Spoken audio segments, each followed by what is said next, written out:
Hello, YouTube channel पर आप सभी का स्वागत है।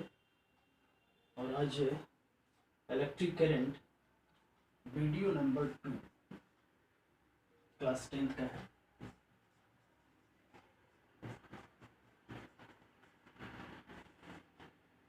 क्योंकि पहला वीडियो हम देख चुके हैं, उसमें साउंड क्वालिटी थोड़ा प्रॉब्लम कर रहा था, पर उसको सुधारने का पूरा प्रयास किया गया है। पहला वीडियो में देखे थे कि चार्ज क्या होती है, चार्ज की प्रॉपर्टीज़ क्या होती है, चार्ज का मैग्नीट्यूड क्या होता है, चार्ज की मासेस क्या होता है, चार्ज की मास क्या है, इन सब चीज़ों के बारे में डिस्कस किए थे। आज हम लोग उसके आगे डिस्कस करेंगे। उसके आगे ये डिस्कस करेंगे कि इलेक्ट्रिक करंट के माध्यम से इलेक्ट्रिक करंट में जो इलेक्ट्रिक करंट के माध्यम से जो हम पता किए जाने कि कोई भी सब्सटेंस होते हैं उसमें फ्री इलेक्ट्रॉन्स एक अहम रोल प्ले करता है। फ्री इलेक्ट्रॉन से ही ये पॉसिबल हो पाया। इलेक्ट्रॉनिक फिजिक्स में फ्री इलेक्ट्रॉन के माध्यम से बता पाए हम लोग या जान पाए कि कौन से सब्सटेंस कंडक्टर हैं, कौन से सब्सटेंस इंसुलेटर है, कौन से सब्सटेंस सेमीकंडक्टर है। जैसा कि फ्री इलेक्ट्रॉन्स के माध्यम से पता करते हैं, अगर किसी सब्सटेंस में फ्री इलेक्ट्रॉन्स की संख्या बहुल होगी यानी बहुत अधिक होगा, maximum numbers of free electrons are present inside any substance, that substance are called conductor। जिसमें फ्री इलेक्ट्रॉन्स नहीं होंगे वो सब्सटेंस इंसुलेटर होगा। जिसमें फ्री इलेक्ट्रॉन्स होगा पर बहुत कम होगा वह सब्सटेंस सेमीकंडक्टर होगा। फ्री इलेक्ट्रॉन्स नहीं होने का मतलब ये कभी भी नहीं होता है कि उस सब्सटेंस में इलेक्ट्रॉन है ही नहीं। फ्री इलेक्ट्रॉन्स का मतलब ये होता है कि बहुत से ऐसे इलेक्ट्रॉन्स होते हैं सब्सटेंस के अंदर जो कोई वर्क नहीं करते हैं। जैसे कि आप उसको कह सकते हैं कि कंडक्टर के अंदर कुछ बेरोजगार इलेक्ट्रॉन्स होते हैं जिसका कोई वर्क नहीं होता है। When you have to supply electric current then that electrons start work, just like insulator। Electric current supply करने पर इलेक्ट्रिक करंट वन एंड से दूसरे एंड तक नहीं जाता है due to free electrons are not present, यानी बेरोजगार इलेक्ट्रॉन्स नहीं होते, जिसकी वजह से इंसुलेटर में इलेक्ट्रॉन का करंट का फ्लो नहीं होता है। सेमीकंडक्टर में कुछ होता है, जैसे ग्रेफाइट हुआ, आपका जर्मेनियम है, इन सब चीज़ों में अगर आप इलेक्ट्रिक करंट का फ्लो कराएंगे तो बहुत कम मात्रा में इलेक्ट्रिक करंट का फ्लो हो पाता है। एक एंड से दूसरे एंड तक करंट जाती है, लेकिन वह करंट ह्यूमन बींग्स के लिए इफेक्टिव नहीं होता है, बहुत कम मात्रा में होते हैं। इन सब चीज़ों पे ज़्यादा डिस्कस नहीं करना है, इन सब चीज़ों को बस सुनकर ध्यान में रखने वाली बात है। और आप ध्यान में रखिएगा कि फ्री इलेक्ट्रॉन्स के माध्यम से हम किसी भी सब्सटेंस को 3 पार्ट्स में किस आधार पे डिस्ट्रीब्यूट करते हैं। जिसमें फ्री इलेक्ट्रॉन्स ज़्यादा हो, maximum numbers of free electrons are present, are called conductor. इसमें no any free electrons are present, are called insulator। in those substance in which less number of free electrons are present called semiconductor। हम लोग आज आगे का topic discuss करेंगे। उसके बाद जैसे इलेक्ट्रिक करंट में 2 तरीके से पढ़ते हैं चार्ज को।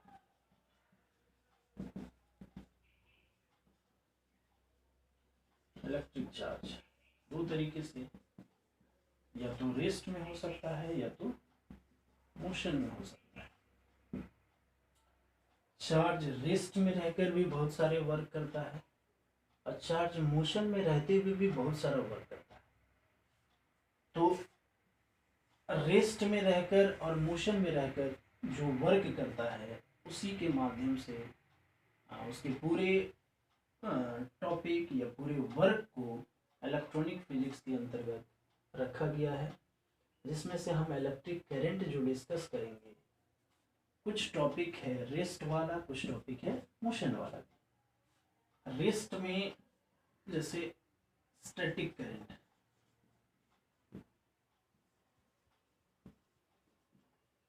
मोशन का मतलब हुआ dynamic current,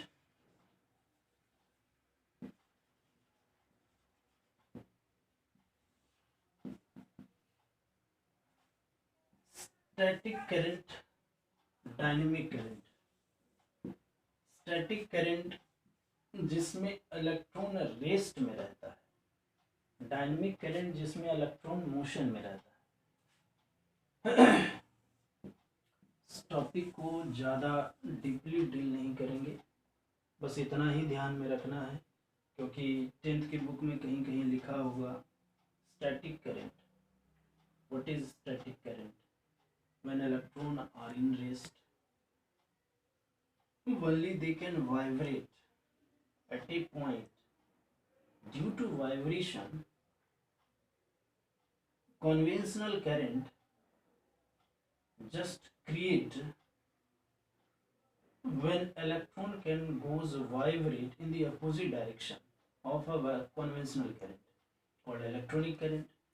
If both current are created inside a conductor in an equal magnitude in opposite direction, that's called static current. मतलब कोई भी कंडक्टर है, इसको ज़्यादा डीपली नहीं लेना है, लाइटली लेना है।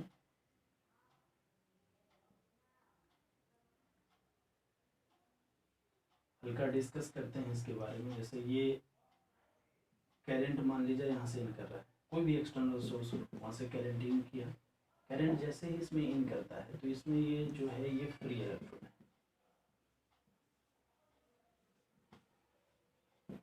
फ्री इलेक्ट्रॉन है, फ्री इलेक्ट्रॉन को क्या मिलता है? करंट। करंट जैसे ही मिलेगा फ्री इलेक्ट्रॉन को तो करंट मूवमेंट करेगा। करंट क्या करेगा? मूव करेगा। मूवमेंट यहाँ पर in the form of vibration होना चाहिए, मतलब can not change their place, in the form of vibration.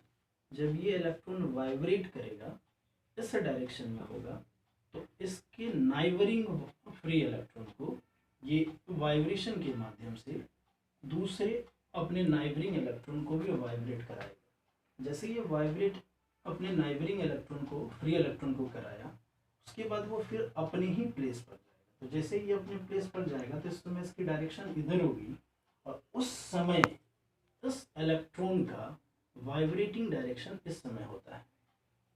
तो ये जो दोनों देख रहे हैं that's called conventional current and that's called electronic current.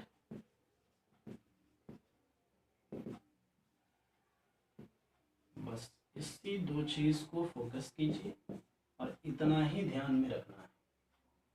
फिर से देखिए, करंट जैसे इन करता है तो free electron start vibrating, due to start vibrating their neighboring free electron also start vibrating, वो भी वाइब्रेट करेगा।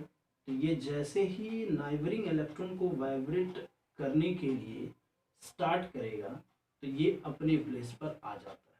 तो अपने प्लेस पर आने वक्त इसकी डायरेक्शन ये, फिर ये इलेक्ट्रॉन सेम प्रोसेस को फॉलो करेगा, इधर जाएगा। तो इधर जब ये जाता है तो उस समय कन्वेंशनल करंट जनरेट होता है और इधर इलेक्ट्रॉनिक करंट जनरेट होता है। Due to this process electric current can travel from one end to other end. ठीक, इतना इसमें अभी ध्यान में रखना है। अब this is come under static current. हम लोग बेसिकली पढ़ेंगे इलेक्ट्रिक करंट, इसके बारे में देखते हैं।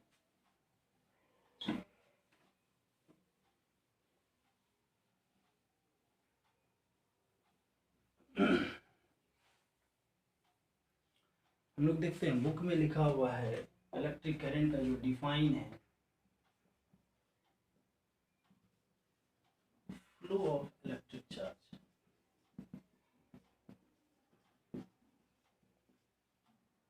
Flow of electric charge with respect of time, मतलब चार्ज का जो फ्लो होता है किसी भी कंडक्टर के अंतर्गत या किसी भी सब्सटेंस के अंतर्गत, वो टाइम के रिस्पेक्ट में होता है। हमेशा टाइम के रिस्पेक्ट में जब चार्ज का फ्लो होता है तो वो जनरेट करता है एक दूसरे फिजिकल क्वांटिटी को, जिसका नाम है electric current.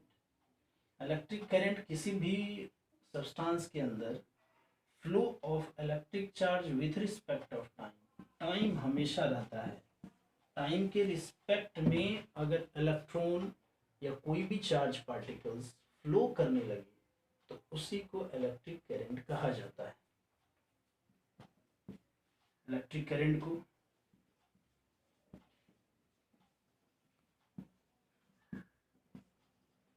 Can be denoted by I, capital I,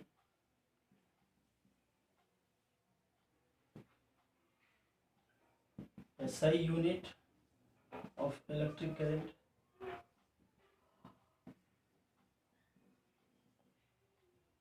SI unit of electric current as ampere.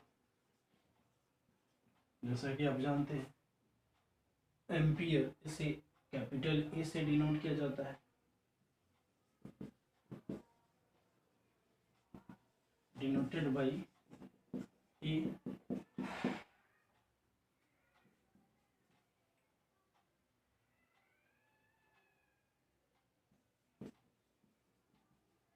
Electric current is a scalar quantity। अभी हम देखिए यहाँ थोड़ा डिस्कस करना है स्केलर क्वांटिटी को, क्योंकि ये कंफ्यूजिंग पार्ट है। अभी हम देखें कि इलेक्ट्रॉनिक करंट के पास एक अपना डायरेक्शन है, इलेक्ट्रॉनिक करंट के जस्ट अपोजिट कॉन्वेंशनल करंट का डायरेक्शन है। That conventional current is called electric current. अगर कॉन्वेंशनल करंट के पास एक डायरेक्शन है, इसलिए क्योंकि कह सकते हैं conventional current as the direction of conventional current is in the opposite direction of electronic current. It means कि direction can exist there. Then how they called as a scalar quantity? अगर इसके पास direction है हम इसको scalar quantity क्यों कहेंगे? इसका reason है, ज़्यादा रीज़न पे ज़्यादा फोकस नहीं करना है, ध्यान में रखना है। अभी रीज़न इसका ये है कि स्केलर क्वांटिटी इलेक्ट्रिक करंट को इसलिए कहा जाता है क्योंकि इलेक्ट्रिक करंट वेक्टर की parallelogram law of vector addition को फॉलो नहीं करता है। क्योंकि एडिशन में वेक्टर्स के अंतर्गत तो दो लॉ आते हैं, एक ट्रायंगल लॉ, एक पैरेललोग्राम। तो ये जो हमारा इलेक्ट्रिक करंट है ये पैरेललोग्राम लॉ को फॉलो नहीं करता है। अब कोई भी फिजिकल क्वांटिटी वेक्टर के अंतर्गत आने के लिए ये दोनों लॉ का फॉलो होना बहुत ज़रूरी है, वेक्टर लॉ और ट्रायंगल लॉ। ये vector law of parallelogram law of vector addition का फॉलो नहीं करता है इलेक्ट्रिक करंट, जिसकी वजह से इसको स्केलर क्वांटिटी कहा जाता है। इसको ध्यान में रखना है। इसके बाद आगे बढ़ते हैं हम लोग मैग्नीट्यूड के बारे में। Magnitude of electric current I is equal to Q upon T, जैसा कि डिफाइन है Q upon T। Due to definition their unit